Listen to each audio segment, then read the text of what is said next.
Kakayanin ba ng isang Charlie Suarez ang Mexican boxing champion Emmanuel Navarrete? Finally, mga kababayan, naisa katuparan din ang hiling ni number 1 rank contender super featherweight Charlie Kings Warrior Suarez na isang world title fight. Pero bigatin ang kalaban at hindi basta-basta lang na world champion si Emmanuel Navarrete. 3-division world champion at nakalaban na ang ilan sa mga magagaling na champions at contender sa kanyang mga naging dibisyon. At aminado na dehado dito si Suarez sa kanilang laban.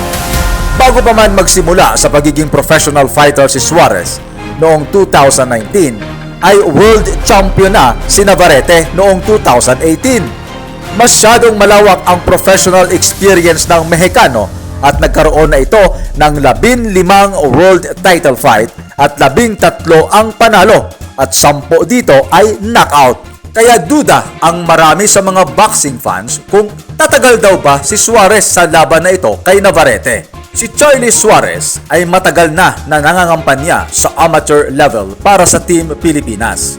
Naging team captain din ito ng Philippine National Boxing Team.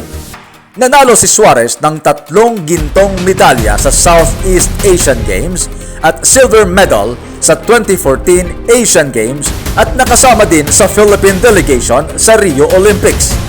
At noong January 13, 2023, na-promote si Charlie Suarez bilang isang private first class sa Philippine Army.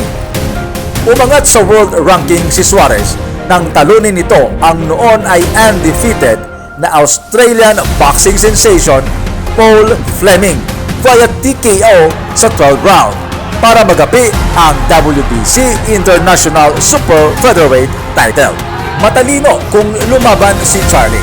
Taglay nito ang mga boxing skills ng isang decorated amateur fighter. Isa sa mga nakalaban ni Suarez sa amateur ranks ay ang 2-time Olympic gold medalist at 3-division world champion Vasily Lomachenko ng Ukraine. Nagharap ang dalawa noong 2012-2013 season ng WSB o World Series of Boxing, isang amateur boxing tournament na kung saan ang mga rules nito ay parang pang-professional na. Natalo si Suarez kay Lomachenko sa kanilang 5-round fight. Ngunit dito ay ipinakita ni Suarez ang kanyang husay at nakipagsabayan ito sa Olympic champion. Ang akala noon ng ibang mga kritiko ay babagsak si Suarez o di naman ay mabubugbog lang ito. Ngunit kakaiba ang angking galing ni Suarez. Pambihira na mga boxing skills ang pinakita niya kontra kay Lomachenko. Ito ay patunay na kakayanin ni Charlie Suarez at kayang tibagin si Emmanuel Navarrete. Taglay ng Filipino challenger ang disiplina sa sarili at matinding ensayo. Wala itong bisyo, hindi umiinom ng alak o naninigarilyo. Kaya naman sa edad na 36-year-old sa ngayon, ay hindi mo ito makikitaan ng pagbaba ng kanyang performance level sa boxing. Maayos din ang suporta ng Team Suarez para matuloy ang nasabing laban kay Navarrete.